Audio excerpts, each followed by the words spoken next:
My name is Jacek Bartosiak. Welcome to Strategy and Future.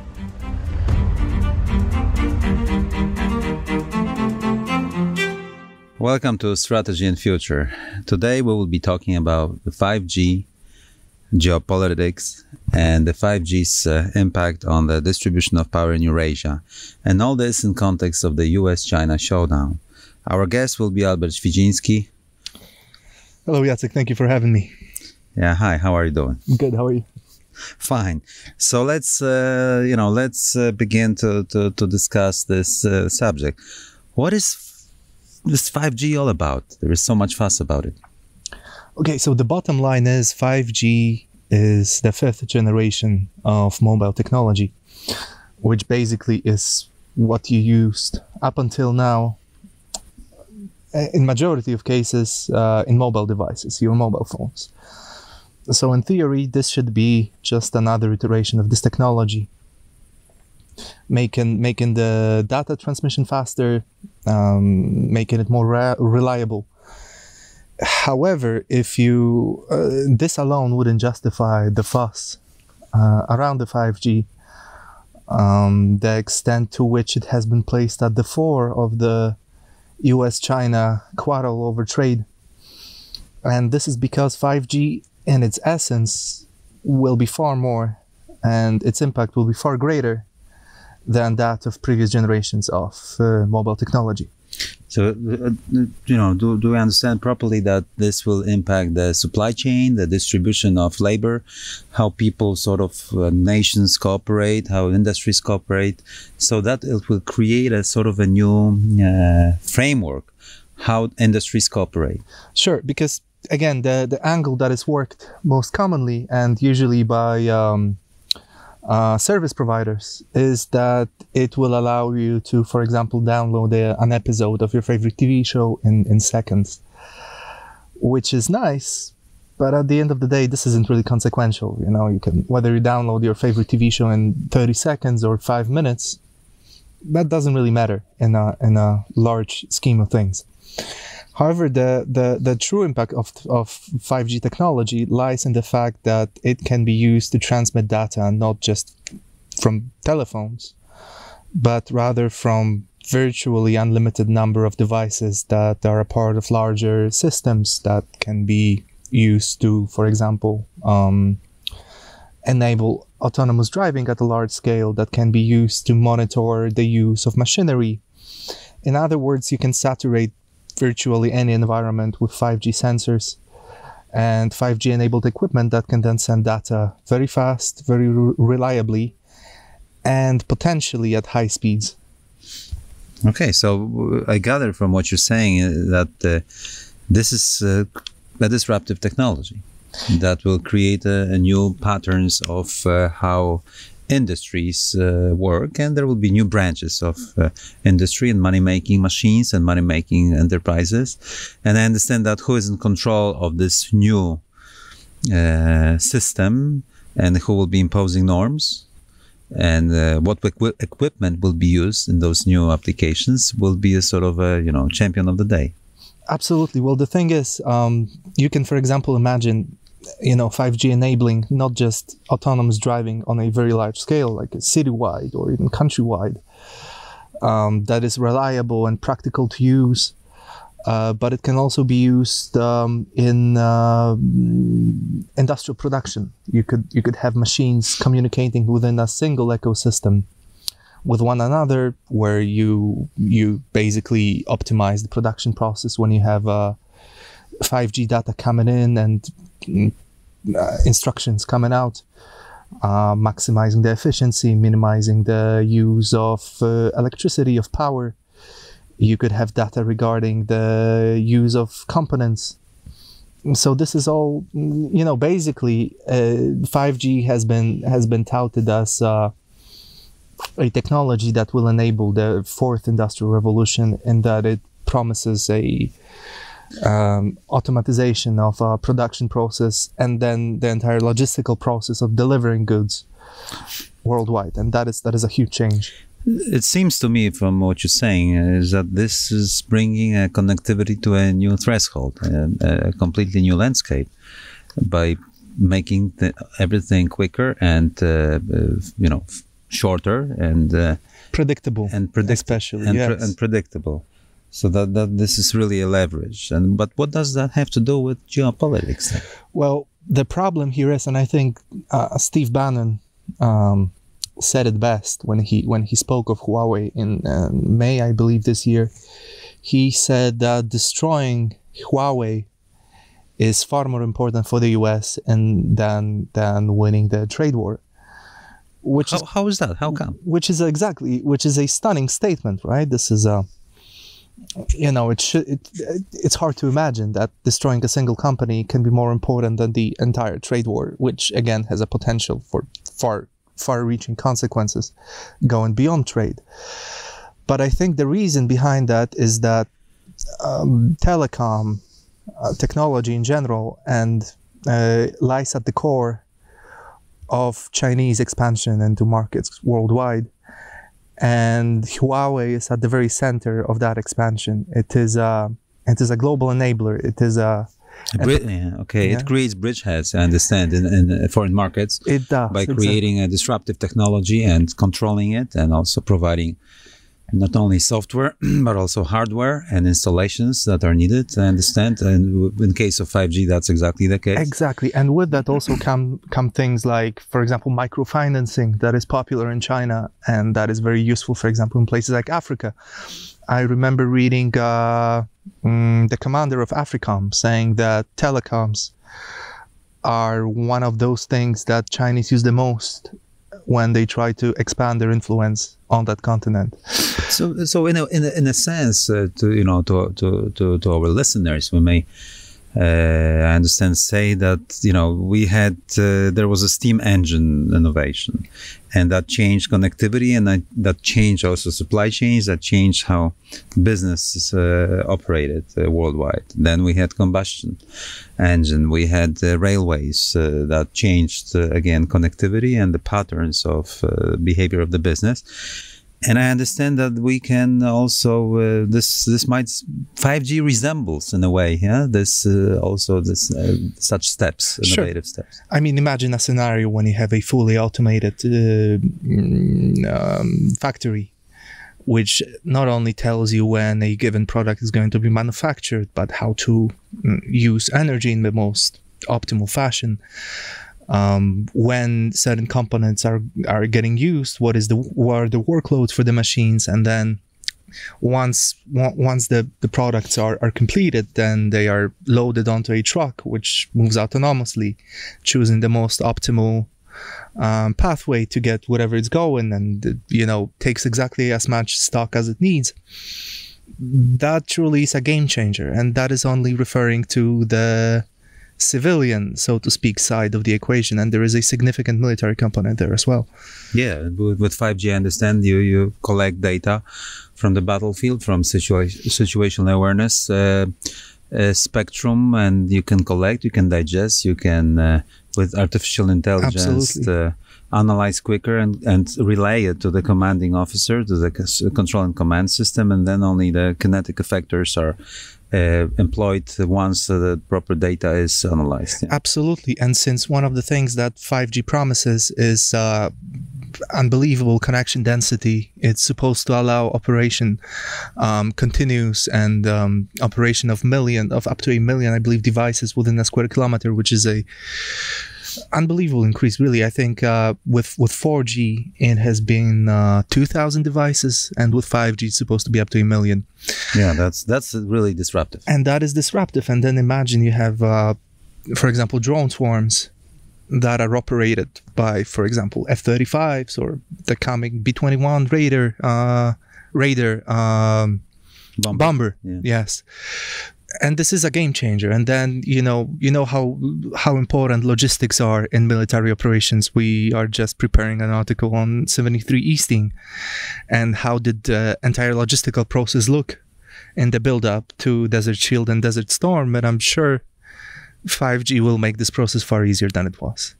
Yeah, I can imagine. In old times, in Middle Ages time, the commander in field just had to send scouts for reconnaissance, and it took ages to collect data and then deploy troops to the place that was at risk. Yeah, and now you can do it real time, almost real time, and 5G will also supplement it, implement, and allow enhance it, so to speak. Absolutely.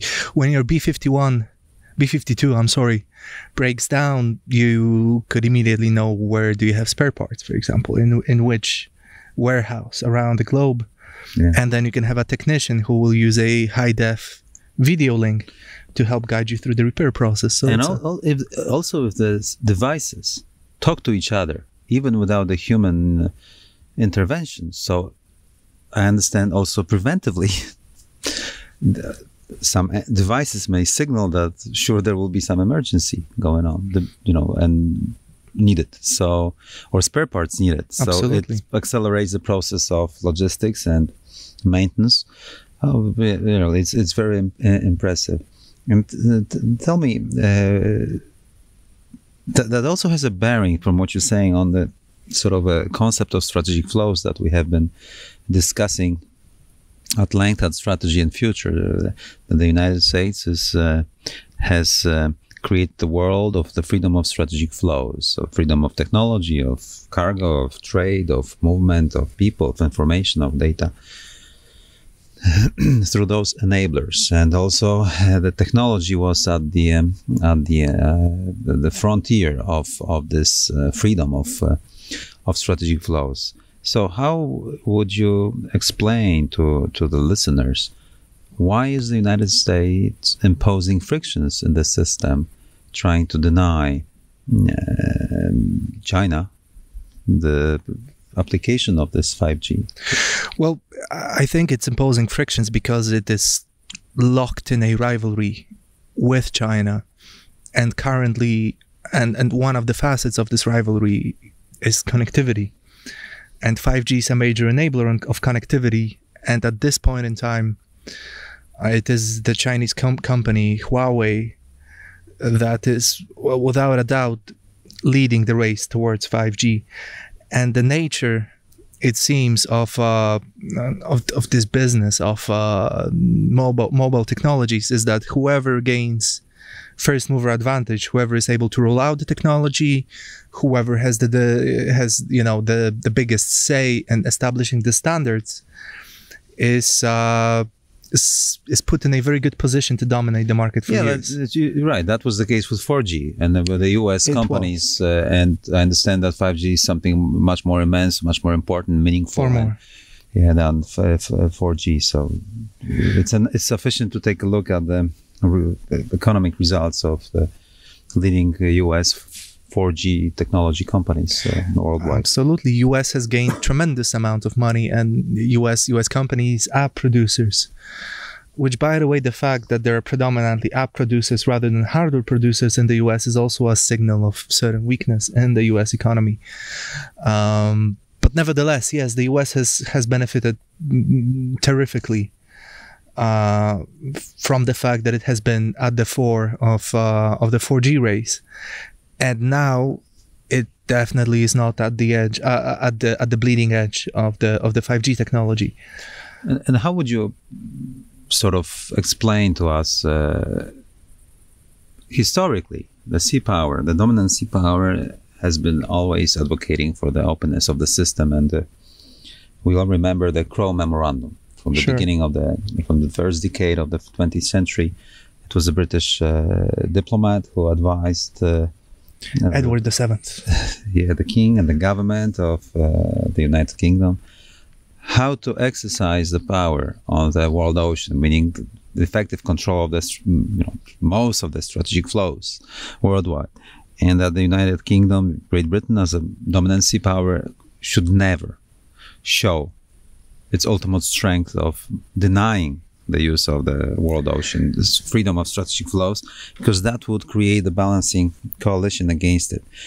Instead, it should foster international sort of a coalition of openness, and it should endorse the freedom of navigation, the freedom of strategic flows, and in that way, the British interests will be served best. So, doesn't the current trajectory, doesn't it contradict the traditional sea power policy? It sure does. I will give you a longer answer a bit, if you don't mind. The story goes, the US, the situation the US finds itself in relation to 5G is very difficult. There are very few companies in the world that can produce 5G equipment. Huawei appears to be the best. There is Samsung, there's Ericsson, and there is Nokia. But one thing that all those companies have in common is that they are not based in America.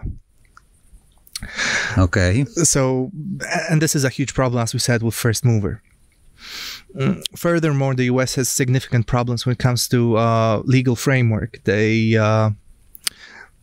It's a very specific thing for the US in that their market, their frequency spectrum makes it very difficult to use the most practical kind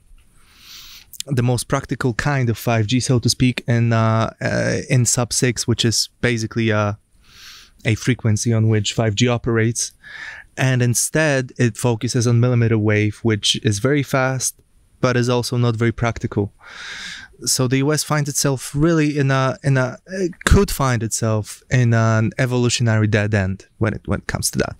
So that's a problem in its own right, but this is compounded by the fact that Chinese are leading the race, have came up with feasible technology, and are also selling it fairly cheap compared to other producers, and are winning contracts worldwide. And since 5G is this transformative, disruptive technology in many ways, this creates an incentive for other states to use Huawei equipment because it simply makes sense. It's cheaper, it's effective. Other than political reasons, there's no reason why you shouldn't buy 5G from Huawei, with the possible exception of espionage, which cannot be excluded, especially in places like China with the 2017 national intelligence law. But again, so it boils down to the very valid question that who's going to win? Yes. And apparently China is trying to undermine the Western dominant position in disruptive technologies and the frontier technologies of the future. And this will be 5G will be the prime battlefield where this war will be held. Absolutely. Well, the right thing to do for the US would be to have a second Sputnik moment, so to speak. Would be to channel resources and come up with a viable alternative to 5G coming from China. But it seems the United States is not able to do this, especially not in a very short term. So instead, and you can see this worldwide again, there is a very broad strokes campaign to exclude Huawei from a number of markets located in countries that are considered to be allies to the US. You could see this in the United Kingdom, you could see this in Poland, you can see this in Germany, you can see this in South Korea, you can see it pretty much anywhere. And the problem with that is, well, it's a combination of factors. First of all, the US cannot offer an alternative. Second of all, at the moment, you mean? At the moment, at this point in time, it cannot really do this. 5G is a transformative technology, which basically is very useful. It will help you make money. It will help you get rich, and this is extremely I understand. So, just so that everybody could understand. So this will be the battlefield of the future, the frontier technology of 5G that that is having the potential to create new patterns of behaviors, new patterns of making business, of making money. Who's gonna be the first mover? The first one who moves to move into the market will crop benefits of this market, and the US doesn't want to stay behind. Plus, 5G is creating a huge advantage on the battlefield, the military battlefield, and creating more and more connectivity that is less dependent upon the US technology, upon the US military and political power projection. So that, again, alters the balance of power in Eurasia. And this is what we are committed to watch and observe and follow at Strategy&Future. We promise that we will get back to the subject going forward into the future once there are more developments. We will see what will happen. What is your prediction? What do you anticipate to happen now? Look, this is a huge thing, and as you said, this touches into Crowe Memorandum and how a naval power needs to act. Because, we discussed already that US cannot really present an alternative, so it is establishing a blocks. It's trying to block the rollout of this technology, and this is very problematic of an approach. And you could see many countries that are allied with the US being very unreceptive to the pressures. There was a UK defense secretary being sacked over Huawei, really.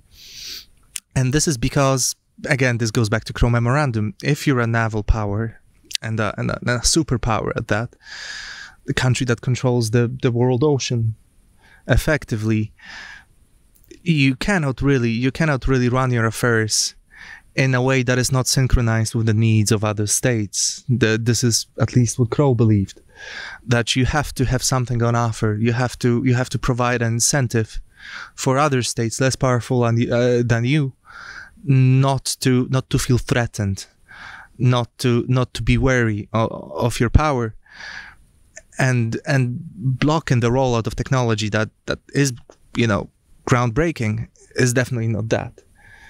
This is this runs counter to whatever Crowe said about how naval power should conduct its business.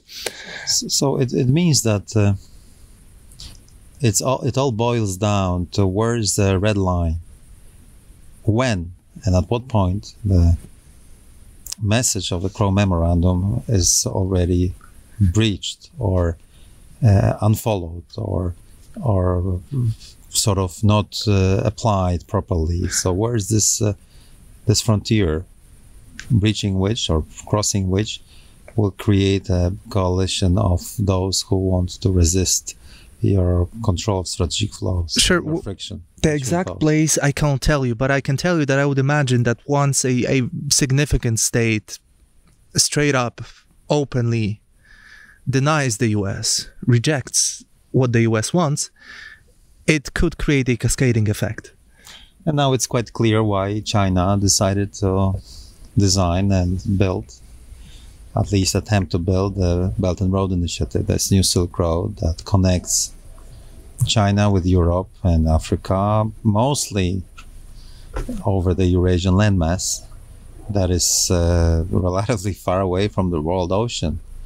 So again, it's all about the strategic flows and connectivity, absolutely. Connectivity and supply lines that are related to the strategic flows, and the distribution of power that follows those supply chain, those roads, this connectivity, and this is impressive. So it's a grand game that is playing out in Eurasia, and 5G is part of this big game. It is, especially that if you look at what's happening with 5G, with countries being expected to take sides, you can see in the fore ahead of you splitting of supply chains. You could easily see this happening if some countries choose Huawei and they are excluded, for example, from intelligence sharing.